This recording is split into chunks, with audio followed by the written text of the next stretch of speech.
এত জলদি পাল্টি খাওয়া যায় এটা আমাদের ওয়েস্ট বেঙ্গলের ইলেকশন না হলে জানতেই পারতাম না। কেন বলছি, হয়তো তোমরা ভাবছো যে ভিডিও শুরুতে রিয়া এসব কী সব বলছে, বাট ভিডিওটা দেখলে, আজকের এই ভিডিওটা দেখলে তোমরা সত্যিই বুঝতে পারবে যে রিয়া কথাটা ঠিক বলছে না ভুল বলছে। আমাদের ওয়েস্ট বেঙ্গলে ইলেকশন হয়েছে আর সেখানে সরকার তো পাল্টি হয়েছে, সেটা তোমরা সবাই জানো। সোশ্যাল মিডিয়ার থ্রুতে বলো বা হচ্ছে আমাদের কি বলবো নিউজ মিডিয়ার থ্রুতে সবাই সব কিছু জানে। মানে আমাদের দেশের লোক তো অবভিয়াসলি জানে, ওয়েস্ট বেঙ্গলের মানুষ তো জানে, ওয়েস্ট বেঙ্গলের বাইরের মানুষও জানে, মানে অন্য স্টেটের লোকও জানে আর ইন্ডিয়ার বাইরের লোকও জানে, বাদ বাকি দেশের লোকও জানে।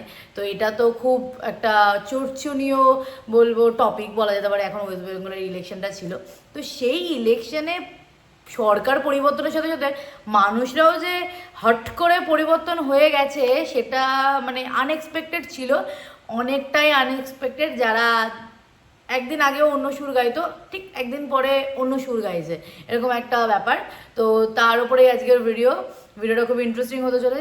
বাট হ্যাঁ, যেহেতু যার ভিডিও রিয়্যাক্ট করতে হয়েছে সিনেমা, তো তার ভিডিও তো সেখানে একটুখানি স্ল্যাং ল্যাঙ্গুয়েজ থাকে, তো ওইগুলোকে একটুখানি আমরা কি বলবো ইগনোর করে ভিডিওটা দেখবো। আশা করি ভিডিওটাতে অনেক কিছুই জানতে পারবো, অনেক কিছুই ক্লিয়ার হবে। তো চলো বেশি দেরি না করে শুরু করা যাক।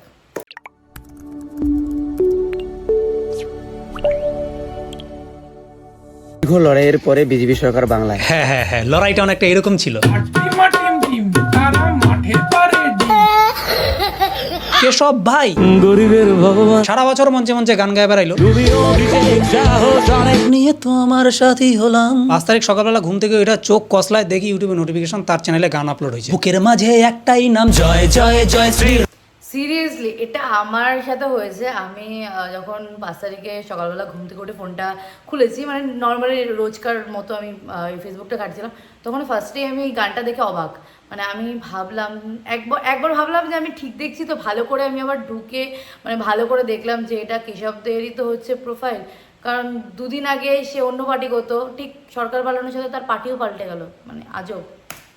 রামচন্দ্র উপর থেকে ধনুকের ফিতা একদম শেষ অব্দি টাইনা তীর ছিঁড়ে মারবে, একদম ভোকাল কড়ে এসে লাগবে, ওইটা ছিঁড়াবার মিঠুন চক্রবর্তী জুতার লেজও বাঁধতে পারে।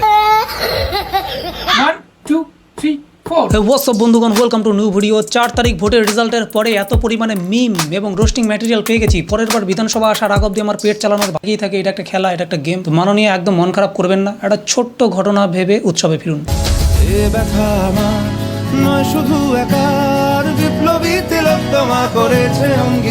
কালকে ব্যস্ত ছিলাম, এলাকায় শান্তি শৃঙ্খলা যাতে বজায় থাকে। না মানে এরিয়ার শান্তি শৃঙ্খলা বজায় রাখার জন্য ভাই তোমাকে বারবার বুক ফুলে আগায় যেতে হয় কেন বুঝি না। তুমি কি সেন্ট্রাল ফোর্স নাকি পুলিশ নাকি প্রশাসনের লোক নাকি পলিটিক্যাল লিডার নাকি গুন্ডা না মাফিয়া না ব্যবসায়ী না ক্রিয়েটার, কোনটা? মানে দশভুজাও এতগুলো দায়িত্ব পালন করে না, তুমি যতগুলো দায়িত্ব নিয়ে বসে আছো বা লোক দেখাইতেছো। মানে একটু যদি ক্লিয়ার করে দিতে, মানে ধোঁয়াশায় আচ্ছন্ন। তাই বলে আমাকে ভেবেছিল আমি নাকি টিএমসিতে এবার দাঁড়াবো, টিএমসির হয়ে প্রচার করবো। আমি কোনোদিন করিনি। না ভাই, প্রচার করে নাই ভাই, প্রমোশন করে নাই, তবে পেইড প্রমোশন করছে। পেইড প্রমোশন মানে টাকা নিয়ে যাকে প্রমোট করা বলে।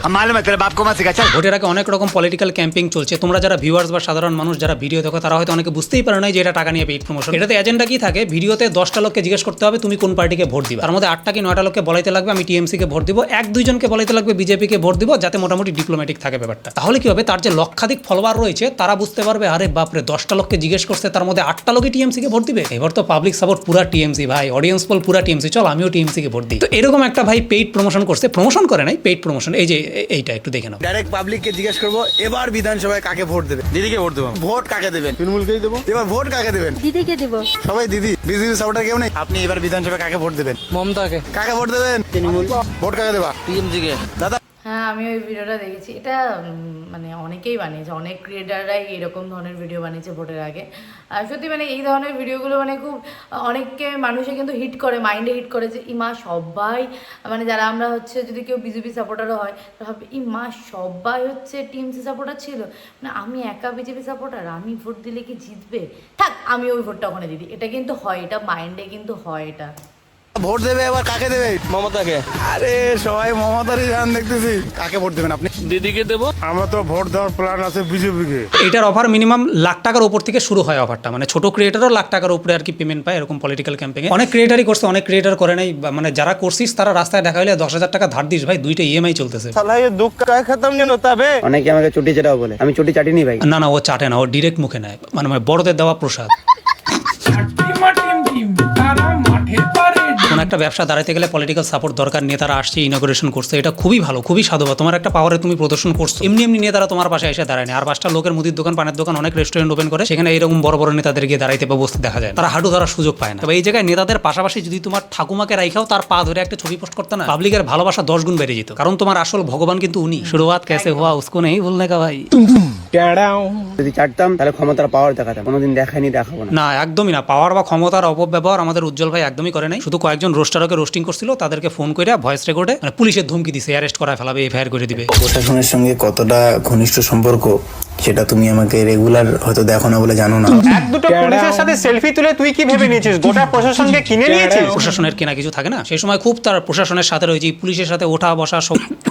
রাতে তোমাদের বম মিডিয়া আমাকে এসে বলছো এটা নিয়ে ভিডিও বানাতে পারো। সে উজ্জ্বল ভাইয়ের পরিচিতাকে রোস্ট না করে উজ্জ্বলকে রোস্ট করে দেয়।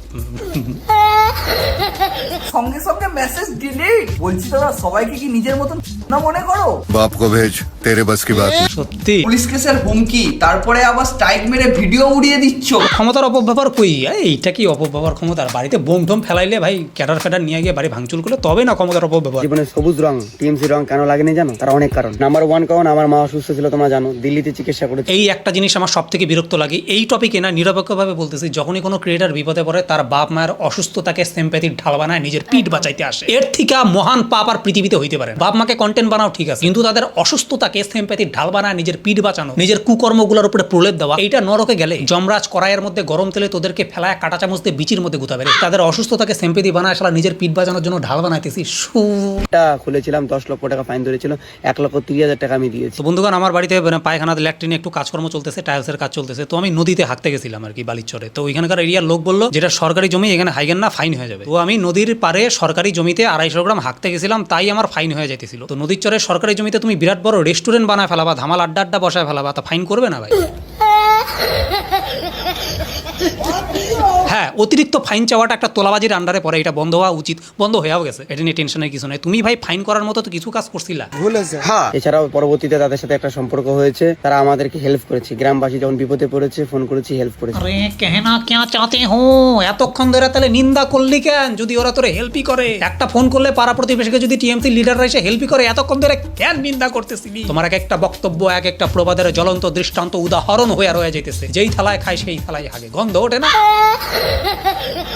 শুধু এটা নয় বন্ধু, যেদিন রেজাল্ট তার আগের দিন রাত্রি 1টা পর্যন্ত বিজেপি কর্মীদের সাথে আমরা মিটিং করেছি, আমি ভরসা দিয়েছি। উজ্জ্বল ভাইয়ের ভরসাতে বিজেপি জিতে গেছে, মানে সারা বছর টিএমসির প্রচার করে আগের দিন রাত্রিবেলা এক রাত ও ভরসা দিছে, বিজেপি জিতে গেছে। একে বলা হয় ওভারনাইট সাকসেস। वक्त बदल दिया, जज्बात बदल दिए, जिंदगी बदल दी। ওরা যতই মানুষের সাথে মেশাগাছা করুক, এই গভর্নমেন্টটা উজ্জ্বলের বাপ, ফ্যামিলি, রক্তে মাংসে বিজেপি। না, একটা প্রশ্ন ছিল, ওই তৃণমূলের নেতাদের পা চাটার সময় ওই কি মাংস রক্তগুলো কি ব্লাড ব্যাংকে ডোনেট করে আসছিলা? আশা করি ভাই এতদিনে বুঝেই গেছো তুমি বা তোমাদের মতো যারা ক্রিয়েটার পাল্টিবাজ, যে পাবলিককে বোকা ভাবা সব থেকে বোকামোর কাজ। তোমরা কিছু ক্রিয়েটার যারা রীতিমতো পাবলিককে বোকা বানায়, তাদের সিম্প্যাথি নিয়ে ওই রকমে খাইতেছো। প্লিজ পাবলিককে বোকা ভাবা বন্ধ করো। তারা সহ্য করে, ধৈর্য ধরে, সুযোগ দেয়, আর গলা অব্দি জল উঠলে করে বমি করে দেয়। वक्त बदल दिया। তো আমাদের উজ্জ্বল ভাই রাতারাতি সবুজ থেকে গেরুয়া হয়ে যাওয়াতে অনেক ট্রোল হয়েছে, তাকে নিয়ে অনেক পোস্ট মিম তৈরি হয়েছে। সেই জন্য উজ্জ্বল ভাই ফেসবুকে একটা পোস্ট করছে যে আমরা ভয়ে কিছু বলতে পারি না। প্রথম কথা বলি ভাই, আমরা বলল না, যখন দরকার ছিল তখন ছোট বড় প্রচুর ক্রিয়েটার তাদের সাধ্য মতো তাদের ক্রিয়েটিভ ওয়েতে অনেক রকম ভাবে প্রতিবাদ করছে। কারো এফআইআর হয়েছে, কারো হালকা পাতলা থ্রেড আসছে, but it's okay, part of social, কারণ আমরা মিডিয়ারই লোক। তো আমরা বললে সবাইকে তোমার ভিতর দলে টাইনো না। ভয় তারাই পায় যাদের ভয় পাওয়ার মতো কিছু কাজ থাকে। ব্যাস, ভিডিওটা অনেকটাই বড় ছিল, বাট আমি এখানেই পজ করছি। এখানেই আমরা কিন্তু অনেকটাই ক্লিয়ার হয়ে গেল। এখানে মেনলি যার কথা বলা হয়েছে বং মিডিয়া, এছাড়াও অনেকে আছে যারা রাতারাত পাল্টি খেয়েছে, বা এমনি মানে এইসব সোশ্যাল মিডিয়ার লোকেকে বাদ দিয়েও যদি আমরা বলতে যাই, নর্মাল প্রত্যেকটা জায়গায় তোমরা দেখবে তোমাদের আশেপাশে অনেক মানুষ আছে যারা হট করে পাল্টি খেয়ে গেছে। তোমার পাড়ার অনেক মানুষ আছে যারা হয়তো সারা জীবন টিএমসি করে এসেছে, যতদিন টিএমসি ছিল, হট করে বিজেপি আসাতে তারা পাল্টিকে বিজেপিতে চলে গেছে। তারা এখন বলছে না আমরা তো বিজেপি করতাম, আমরা মনে মনে বিজেপিকে ভালোবাসতাম, বলতে পারতাম না সামনে। এটা কিন্তু মানে ন্যাচারালি হয়েছে। এটা শুধু আমি বলবো না যে সোশ্যাল মিডিয়ায় বড় বড় ইনফ্লুয়েন্সাররা করেছে, তারা করেনি, শুধু সবাই করেছে। সাধারণ পাবলিক থেকে বড় ছোট সবাই করেছে বা করছে, আরও করবে।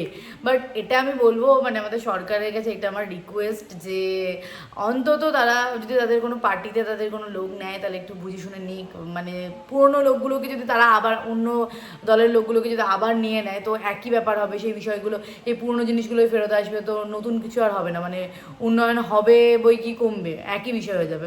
তো এই জিনিসটা তারা খেয়াল অবভিয়াসলি রাখবে আমার মনে হয়, আমার বলাতে থোড়ি কিছু হবে। তো যাই হোক, এই হচ্ছে ব্যাপার, এই ছিল ভিডিও, ইন্টারেস্টিং ছিল। আর সিনেমাবের কথা তো অবভিয়াসলি ইন্টারেস্টিং হবেই, দুর্দান্ত কথা বলে, আমি তার ফ্যান বলা যেতে পারে, আমার খুব ভালো লাগে। তো যাই হোক, তোমাদের সাথে শেয়ার করলাম, আমার নিজেরও এই ফিলিংসটা হচ্ছিল ভিডিওটা দেখা কি আমার নিজেরই সারাক্ষণ যবে থেকে নতুন সরকার আছে তবে থেকে আমার এই সব কিছু চারপাশে দেখে আমার এইসবই ফিলিংস হচ্ছে। তো যাই হোক, চলো এই ভিডিওটা এখানে এন্ড করছি, তোমাদের কি বক্তব্য সেটা ভিডিওতে লিখে দিয়ে যাও। তো দেখা হবে নেক্সট ভিডিওতে, ততক্ষণের জন্য টাটা।